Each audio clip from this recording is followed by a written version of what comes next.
Hey there, guys. Welcome to AfterBuzz, and we're going to get into today The Good Place. And this is the perfect place for everything about The Good Place. Season 3, Episode 4. Stay tuned.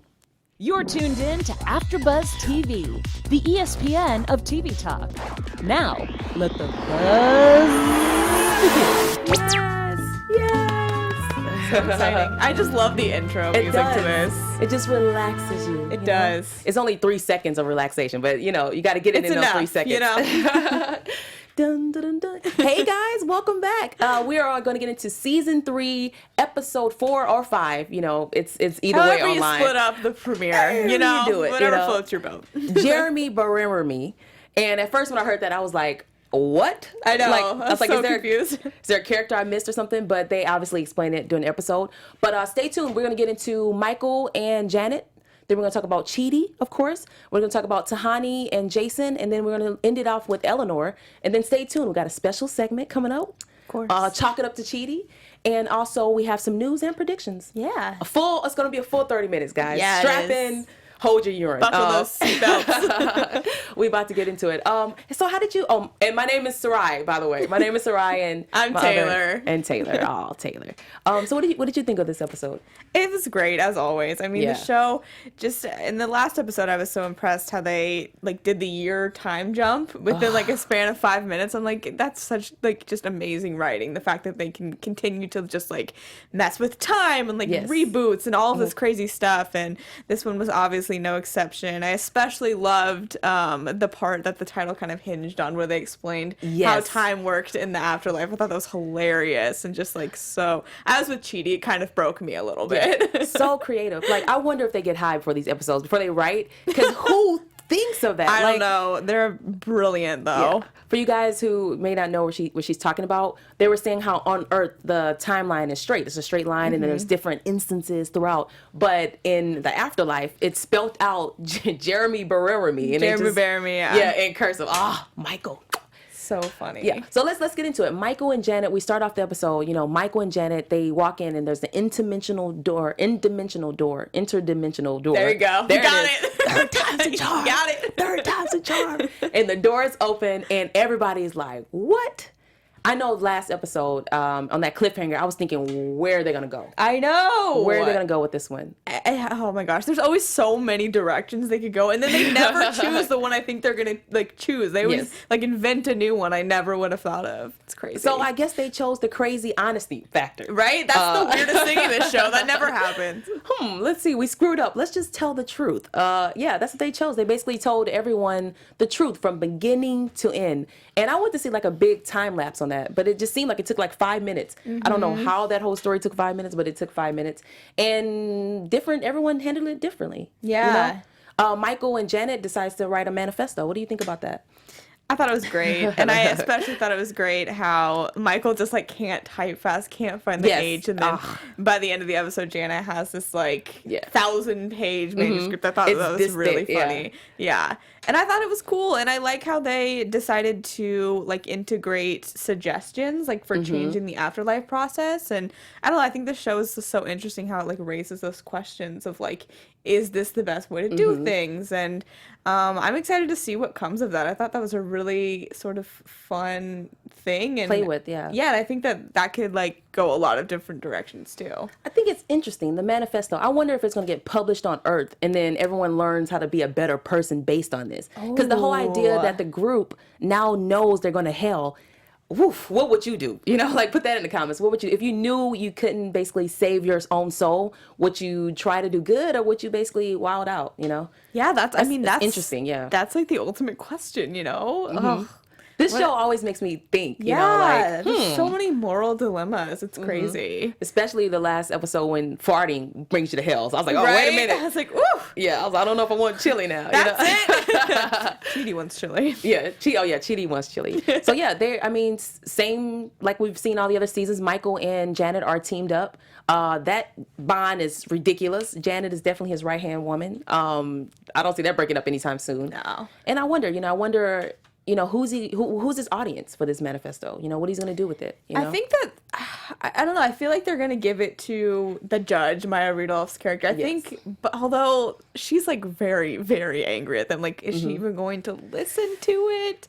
I don't know. She's very, like, unpredictable, I feel like. I think they all are. They're all characters. That's true. And at this point, is the manifesto there to save his soul, or you think he's just like airing it off his chest? Like, this is the story, I have to let someone read it. Yeah. Or do you think it's mostly of a bailout thing? Like, I want to try to get to, I guess, the good place. Can he go to the good place, Michael? No, I don't think so. He can't go to the good. He's a demon. Yeah. But yeah, so we are definitely interesting about this manifesto. Yeah. I think that the main idea of writing it is to change the whole process of judging people, which is cool. And I like that they kind of, I mean, they've hinted at that in like past seasons, but I like that they're bringing that to the forefront, because I think that's really sort of a unique, like, unexplored territory. Yeah, I feel like everyone's just going to be a better person watching this season. Yeah. I feel like morally, I'm just kind of living more conscious of things. Me too. It really does. Okay. Yes, since season one, I'm just like, no, it's really like made me think. It's really cool. But to be honest, if hell is the bad place in this TV show, it's not too bad. Well, okay, but it's like the fake neighborhood, but like the actual traditional bad place with like scorpions and volcanoes, like that's terrifying. It's like if I don't get it, like frozen yogurt sounds great to me. Like I love me some frozen yogurt, but I don't want any volcanoes or scorpions or any of the other creative torture methods. Over hell? Like hell is horrible. Like the hell in the Bible is hot and torturous. Yeah. So frozen yogurt can't be that bad at this point. No, give me, bring it on. I love the things in the bad place that's just so say it's supposed to be torturous, you know. Yeah. But yeah, it's crazy. But you know what's not torture here at AfterBuzz? All of our other shows, guys. Our other shows are the good place for sure. So our network actually produces after shows for nearly all of your favorite TV shows, from dramas, reality TV, comedy, sci-fi, and more. There is no network that works harder to serve television fans. But we need your guys' help. We're asking that you please subscribe to one or more of our YouTube channels. By subscribing to our channel, YouTube will suggest content that is tailor-made for you, and you'll help AfterBuzz continue to grow. And if you're worried about pesky notifications, don't be, because they are completely optional. So hit that subscribe button now for this channel, and check out our other AfterBuzz YouTube channels as well. Let us know you did so in the comments, and we will thank you guys on air. We love talking to you guys. We love it when you jump in the group chat. It's just so much more fun the more people we get involved. So for now, thank you guys for being the best fans and for helping us be the ESPN of TV talk. Yes. That was brought to you by Taylor GAtes. Yeah, it was the best radio voice. But yeah, just to jump back into things, whatever. Chidi. Did you think he was going to react this way? He completely flips out. I really didn't. Like, this was like a fun side of Chidi that I feel like we haven't really seen before. He's so like, robotic. Yeah. Like, we've seen him obviously like have crises and like freak out, but this was like a whole nother level to him. Like, we saw him just take off his shirt. We saw him. I know, right? Yeah, I was like, okay, like. I like this. And like throwing the candy and the chili and like not even being a real professor. Like, we just saw him go off the wall. Full-fledged crisis. I have to agree. I didn't know he was going to act that way. I thought maybe back in like the past seasons when he was aware of certain things, he just gets stuck to where he couldn't make a decision. As opposed to this episode, he makes all the wrong decisions, I guess. Yeah. Like, you know, that bill was $880 worth of groceries. He would just like throw it in the bag. He was like, here's my car. Yeah. Take it. Take my car. He put the t-shirt on, the who, what, where, why, wine. I thought that was so funny. That t-shirt would make you end up in the bad place. like if the terrible license plate, like, you know that shirt's deducting some points. And farting is, that's definitely a bad thing. Him being in that shirt too small, pink, so funny, hugging his body ever so. Okay, sorry about that. I was gonna turn into like a little thirst fest now. I was surprised he had abs. You know, those guns and them pistols, boy. But yeah, I guess I kind of saw it coming. Like, Chidi will react this way. I don't know. I didn't, honestly. I was like a little bit surprised by it, but I mean, I loved seeing. I thought it was fun, and it made sense with the plot for sure. But it's always interesting to see him, who's usually so buttoned up, like. And my question is, where's Simone? I know. I was wondering that too. she wasn't there to comfort her man at all. Like, I know. I would think she would be there to kind of help him take a little bit of the brunt, but she wasn't there at all. Yeah, I guess that he wouldn't have wanted to tell Simone because then she would not have been able to get any more points either, since once you know. But still, the fact that he didn't have to like lie to her or anything, I was like, I know, I was missing her this episode. Just the part you just mentioned a little bit about the points. Do you think that was a good idea for them to just damn them and tell them the truth? Because once they told them that was basically like, there's no other options for you. I mean, I think that the mistake they made was at the end of last episode, because they were sort of like, they decided they were going to have a reunion and still see each other like every year. And they seemed to be on like a pretty good track. And so like, when Michael did decide to sort of meddle again, that's when things fell apart. I don't know. I mean, I don't know what else they could have done, but I would have lied. And but for the purpose of storytelling for the show, that was a great thing, because we were getting redundant with seeing them snowplow, fix, arrange. So it was a great move to change the direction of the script so we wouldn't be bored as an audience. But if I was in his shoes, Michael, I would have lied some more and just kept it going. Because at that point, these are supposed to be my friends and all this stuff, and I don't want to damn them to hell. He even said he wanted to kill them. Yeah. Are we positive that they would end up in hell, though? Like, do we know the status of their points? You know what I'm saying? Like, maybe they stopped the point system, but, like, could it be possible that they do have enough to be in the good place now? Like, do we have that question answered yet?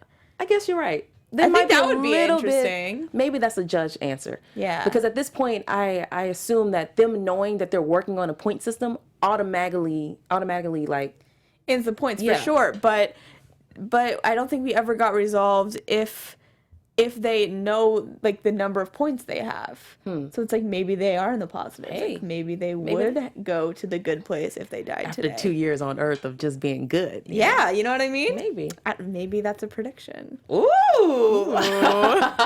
You're jumping ahead there, Taylor. I like what you're thinking about. Moving on to Tahani and Jason. Yeah. Of course they're a group now. They're a duo, which we kind of see coming. They're such a weird pair. I don't like it. Really? I'd rather Jason with the robot. I just can't take it. Janet and Jason are pretty cute. Because I feel like they're both kind of, well, Janet's obviously not dumb, but they're Jason, the same amount of like weird and naive. Tahani being so materialistic and vain, and issues with Jason, it just throws me off. I don't know if you guys can comment in the comments and tell us what you think about it. But I think it's, first of all, an interesting pair starting off.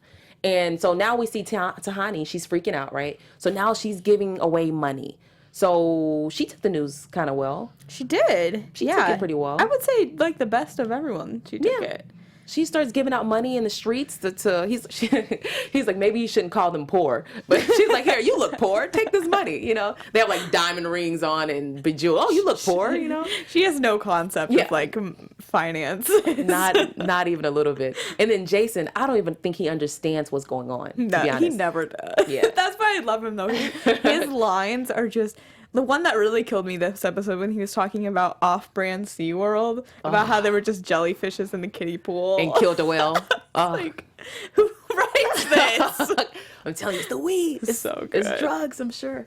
I like them in the sense of what they create for us as the viewer. But if I really have to choose them to be partners, probably not. So Jason, like I said, I don't think he has an idea what's going on. But Tahani, I don't know. Do you think it's a natural reaction that she's going out just giving away all her money, or do you think did you expect for her to just all of a sudden be vain and just be like, well, I can't do anything else, so yeah, her arc surprised me kind of in the same way as what what Chidi's arc surprised me too. Like, but I thought it was cool because we usually do get Tahani being very materialistic. That's her go-to. No matter what, even when she's trying to be a good person, she's constantly name-dropping celebrities and like still has this like sort of, you know, appearance of it.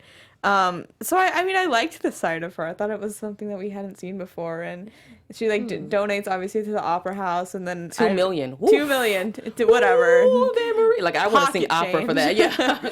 But it's nice. I loved seeing her and Jason just hand out money on the streets. Yeah, it's interesting. They're using the characters and giving them a little bit more of a more levels. To Yeah, more definitely. I would say more girth, but I don't think that sounds right. They're giving the characters more girth. They're giving them more, for lack of a better word, girth. I thought it was so sweet when Jason had like the little pile of cash. Little pile of cash. It was like still a lot, but it was more than my rent. Yeah. But I thought that was like a really moving moment for me. How he was like, this could have paid my rent. This could have like gotten me in to see a real doctor. And I was like, oh, wow, like we're getting really deep. Yeah. And so I don't know. I like it when we get those really human moments of them too, because obviously this is a comedy, but I mean, we really get some like heartbreaking stuff sometimes. They bring it. And then at the shocking twist is Tahani and Jason gets married. She goes to try to give Jason money. They say, no, you can't do that. Especially, shout out to people talking about people in Florida. We got that part, They're so harsh on Florida on this show. They're not nice people from the South with an F. Like, people from the South is just, they're totally like acting like everyone's just ding, ding, ding, ding, ding. But anyways, because I'm from Houston, so I was like, I have to point that out. But Tahani wants to give Jason basically the money. And it's interesting to me that Jason wants the money. Well, I guess he's not that dumb. And I think he just wants to hand more out on the street, to be honest with you. Like, I don't think he's gonna become this really selfish whatever. I think and I think that she knows that he's not going to. So like maybe it's safer in his hands, That's dumb hands to put in. I feel like Jason will lose $100 million in a week. Easily. Yeah, just like buying dumb stuff. Like Jaguar video games and merch and stuff. Someone come to him and was like, hey, I can make you $1 million if you just give me all your money. Okay. He'll just honestly, give it to him. That would be how he loses it. Like, I don't see him as a good investment at all. And I think Tahani, she associates her money and her wealth with her sin, which is interesting. Like, well, I mean it makes sense sort of, because it's like, even when she donates, she always wants to almost buy status. Like that's essentially where her weak spot is. Yeah.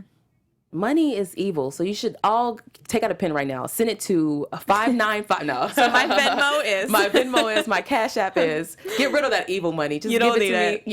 You don't want it. You want a little Taylor? You want a little evil? Yeah. Okay. Pull it to Honey and just give it right to me. Just give it to us. We're gonna do great things. We'll do great with it. Yeah. We're gonna be Opera House. It's all going there.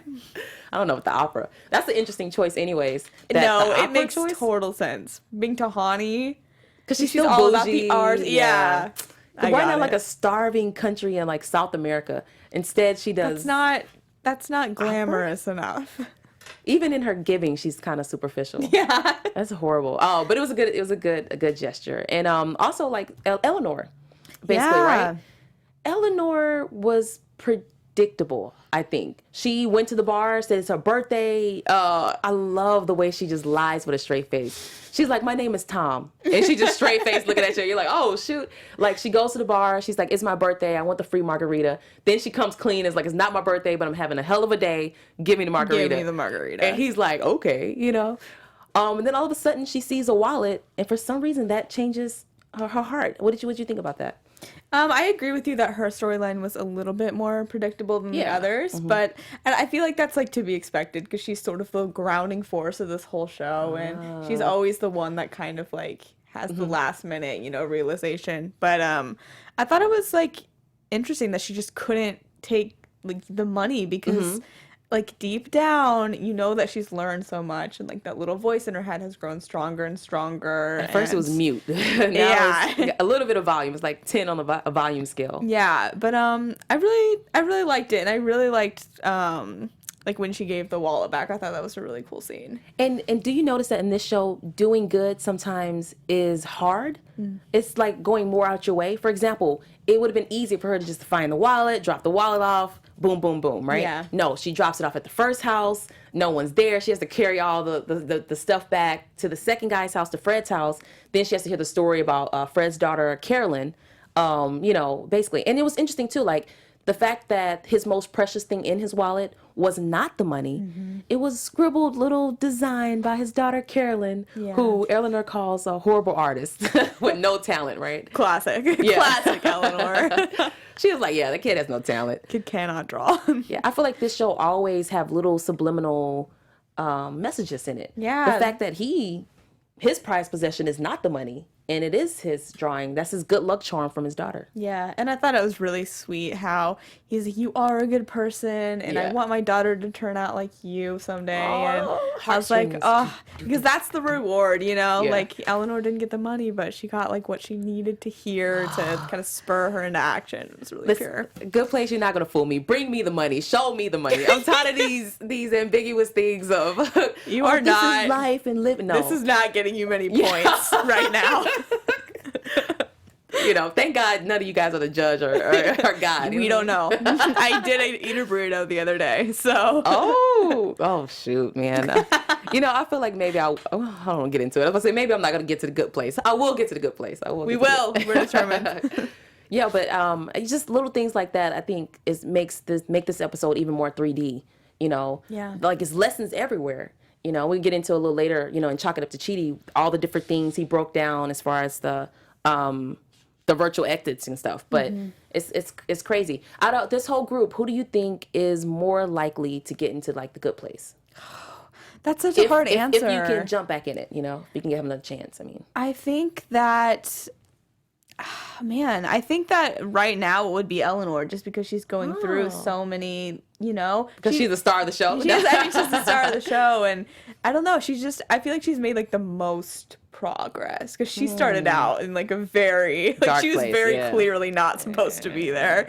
So yeah, I guess I would say Eleanor, but it just depends, because I mean all these characters have ups and downs, and you know, make really good progress one week and then just like go completely back to square one the next and have their moments. But yeah, it's an interesting scale on which they judge where you should go. Like the point system's very odd. I want someone to like write a book about the point system just so I can learn it. Like I'm so curious. Yeah, it's gonna be like biting your nails, hell. Like it's gonna be. I think it's gonna be a crazy scale. Yeah, they've had like some of it like in season 1 and stuff where like they were kind of figuring it out. But I just like I love the little tidbits of like dumb stuff that either gets you points or makes you lose them. Yeah. I think no one has a chance. If that really was a real scale for everyone to live on this earth, no, I don't think anyone would make it. I think that Chidi, to be honest, I think that Jason, more or less, kind of deserves to be in a good place. I feel like he's such a kind of, I hate to say dumb, but yeah, it is what it is. He's such a dumb character. I feel as though he shouldn't be held accountable too much for his actions. He's what do so you think? Innocent. Like he just does. I agree. He just doesn't know. He doesn't quite get it. Yeah. But then at the same time, we have. I mean, Tahani was very, very like generous. I mean, she was generous for the wrong reasons, but like you can't deny that she was generous. And Chidi has a great, you know, moral compass, but he does make other people miserable just by very miserable. You know, the way he does. So it's like I don't know. I think none of them deserve to be in a bad place. I know. Because Chidi, he's not a bad guy. No, he's just not. indecisive. These are just characteristics. Yeah, and there was a big Twitter thread actually that I read the other day, like defending Chidi and like Chidi should be in the good place. Like it's not like no one has to deal with him if they don't really want to. And I'm like, true. He's not hurt anyone. He isn't. Unless he's over your life. Like if he's a brain surgeon, then no, Chidi. That's true. That can cause some problems. Where should I cut? Where should I cut? But you know what? Justice for Chidi, okay? Justice for Chidi. Hilarious. Justice for Chidi. And I think also the same thing, like you said, with Tahani too. Like, as her character, I feel as though she is a product of her circumstances. Yeah, that's all she's been around. She's been the sister, you know, always overlooked, and I think she tries. She just don't know better too, in a certain way, you know. And Eleanor is just I'm about to use the D word. She's just not the nicest person. She's not, but she does, like, she can clearly improve. Like we've seen her improve many, many times, and she has her moments, you know. Yeah, well, that's what we got into the episode for today. We're gonna get into our special segment. Yeah, let's do it. Woo woo! Is there music? No, I don't think so. Is there? Okay. Let's go right into it. Chalk it up to Chidi. Yeah. I've been waiting to get into this too, but you can go ahead and lead on this one. Yeah, okay, so there was a ton of philosophy and things that came up during this episode just because he had a pretty major meltdown in front of his class when he was teaching things. So the first thing he mentioned that you touched on a little bit earlier was Aristotle's virtue ethics. So basically virtue ethics are certain virtues of mind and character, like courage and generosity, that we should all strive to like kind of base our life around. Which, yeah, I thought that was I think that's really, that's Makes interesting. sense. Yeah, virtue, caring. Yeah, I get that one. Yeah. That one's like I think pretty... it's a mixture of all of these, but I'm gonna let you get into more. But I feel like life is all of these kind of wrapped up in a bow. Definitely, yeah. And then the second one he talked about was consequentialism, which is a base of judgment that hinges on how much good comes out of a decision versus how much pain it causes. So I think that's sort of like, does the end justify the means? And like, is this adding something positive to the world? Is it, intentionally hurting anyone? And the last one he mentioned was deontology. I think that's how you pronounce it. That's the way I wrote it down. Yeah, which are strict rules and duty everyone must follow in a functional society. That sounds more like a dictatorship. Well, like the 10 Commandments or something. Like, do. These are the rules to follow. Yeah, but I think it's like really basic ones, like don't kill people. That's like something that everyone sort of shares, I guess. Yeah. That aren't like specific to a certain area. And the last thing you talked about was nihilism, which is a much darker point of view. That is, the world is empty and there's no point to doing anything, so just do whatever you want, which is a pretty dangerous philosophy to follow. I think different ones are in different stages. Like, for example, consequential, I think that's more as a baby when you're learning like right versus wrong. You don't touch the stove because it's hot. I think that's more instincts and stuff. The virtue, I think you have to learn that. Some things I think are enacted in us, like being generous and sweet. And when you see someone old, you help them. Something, Hopefully. I don't know.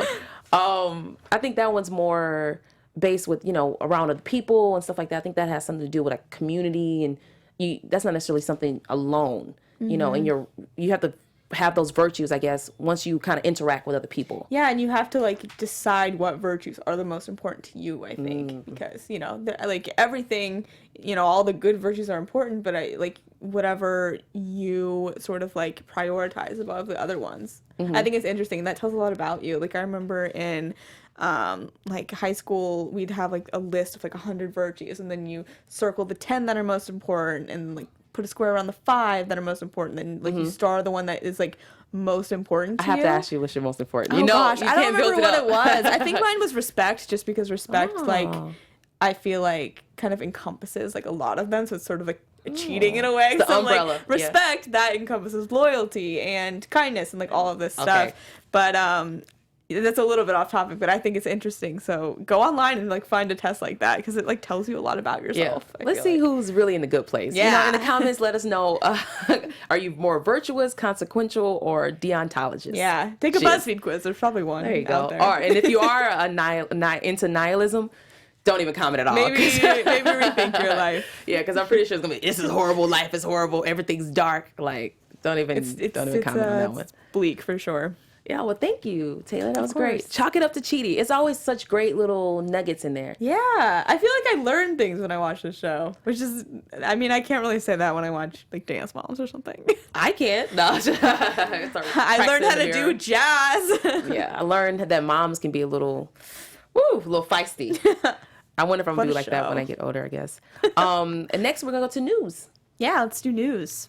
There is the news. Yeah, we got that. Yeah. Yeah, so Kristen Bell actually just made some comments today that were really interesting. She said some things about Snow White, about how she uses Snow White to kind of teach her kids different lessons, like about how Snow White takes the apple from the witch, and she like teaches her kids not to talk to strangers, and she teaches her kids sort of about consent, about how some of the princes will like kiss sleeping princesses, and how that's not really necessarily okay, which actually sparked some backlash for some reason, just because they're like, well, you play a Disney princess, like you shouldn't be criticizing other ones. And listen, some of them are outdated, like things that were written in 1920, like they're outdated, like, you know. So I mean, I didn't have a problem with their comments at all, but I thought that was really interesting. It's like sort of a big story, like it's getting coverage on E! News and stuff. I'm like, so whoa. They're bashing. Are they bashing her for Some people on Twitter have been bashing her. You Twitter people, boy. It's like, that's a good thing to, you know, use them as learning moments. And that's I mean, anything essentially that you show children should be somewhat of a learning experience. Exactly. At that age, it shouldn't be just purely entertainment. It should be something, whether it's teaching you how to love or, women to be, be the damsel in distress. But it is teaching them something indirectly for sure. And it's so much more accessible when you do it through like a princess story or whatever. And with a happy ending. Yeah. And it's like not that she's discounting like all of Snow White and saying it's terrible, you should never read it. It's just like picking out little problematic points, which it has. Like it just does. Yeah. So the Snow White fans, relax. Don't come at me because I love me some Snow White too. I love the Disney princesses, but some of it just didn't age super well, and that's life, guys. But for it to come this many years in is amazing, though. For it to still be somewhat, relevant, and those stories have been told for ages. Yeah, our parents, maybe parents. Yeah, and Grimm fairy tales, those have been around forever, and they just keep revamping. It's good storytelling. Exactly. But stay away from Cinderella. That's my girl. No, don't you ever. Oh, interesting. Where can they find that article? You can find it on E! News. I think AV Club also covered it. There's been quite a bit of coverage. It just was today, so this is very recent news for you guys. Press. Hot off the presses. Okay, there you go. I don't know. I just wanted to do that. I liked it. You liked it? Thank you, Taylor. Don't leave me hanging, Taylor. Next week, the last thing we're getting into today is our predictions. The sci-fi. This is so Halloween-y. Now, so festive. It's like disappear. Pop right back up. Yeah, pop. Yes, predictions. Oh, man. This show, I have to say, out of so many different shows, this is one of the hardest shows to predict. It is, for sure. Because there's so many different ways everything can go. And these characters, like we saw, the different switches already, like, you just never know. I'll let you go first. What do you think was going to happen? Well, I'm going to take my little comment that I made earlier and slip it right down here, too. I really am curious, like, if they do have enough points to get to the good place, because I would love to see the real good place. We haven't seen that yet. We've seen the bad place, Earth, middle place, but we haven't really like spent any time in the good place. Like, I don't know, can we at least get like a trial there? Like, I want to see it. Does it look like Michael's bad place? But yeah, I think that they're not going to stay on Earth like for the rest of the show or anything. I think we're definitely going to go back to the afterlife soon. Yeah. Wow. I just have a little hint. Just because I feel like that's where the show really thrives. Like, it's strong every week, but I loved it. It's how to be around the humans. Yeah. Bring us around the immortals. Exactly. Yeah, but that's, like, really all I have to predict. I feel like this episode almost felt like a series finale in a way. I feel like it's done. Yeah. I feel like, bring the curtains down. And she's like, it's fine. Like, we're just going to help everyone else get to the good place. There was no real cliffhangers. I was like... Yeah. Okay. It felt like it could have been the end, but we know it's not. We know. It's not the end. So the fact that she said that, I wonder if they're going to do another time lapse. Well, 3 months later, 6 months later. Because that's playing out too. So hopefully they don't go that way. And I hope they take, your initiative and go somewhere else. Just leave Earth alone. Yeah. But the fact that she's like, guys, let's just try to be good. I think they're going to be on Earth, another episode for sure. Yeah. At least. I think maybe a little bit more time. But I don't think that we'll be on Earth past season 3 or anything. That would be interesting if the good place is actually Earth. Whoa. Like, anything can happen in this show. Like, so many twists. Let me see. My predictions. I feel like they're not going to go to the bad place, obviously. The show is called literally The Good Place. I just don't see that happening. I do not see them going to the bad place. However, I feel as though Michael and Janet, something's going to happen with them. Like, something's going to happen to where they have more consequences, possibly from the judge.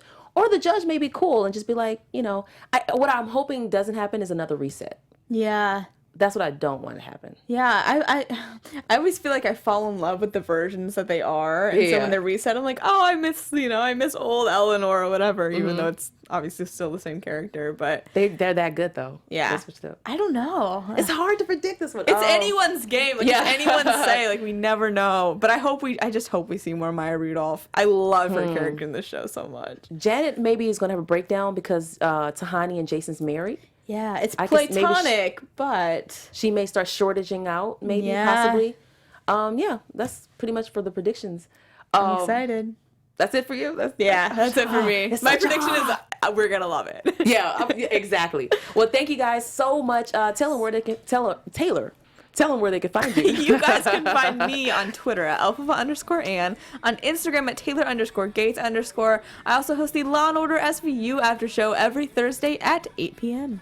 And hey guys, again, I am Sayrie. You can find me as Funny Sayrie, FUNNYSAYRIE on Twitter and Instagram.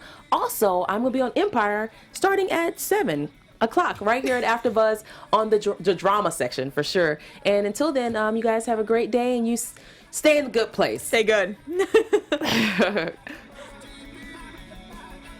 Our founder, Keven Undergaro, Phil Svitek, and me, Maria Menounos, would like to thank you for tuning in to AfterBuzz TV. Remember, we're not just the first, we're the biggest in the world, and we're the only destination for all your favorite TV shows. Whatever you crave, we've got it. So go to AfterBuzzTV.com and check out our lineup. Buzz you later. The views expressed herein are those of the hosts only and do not necessarily reflect the views of AfterBuzz TV or its owners or principals.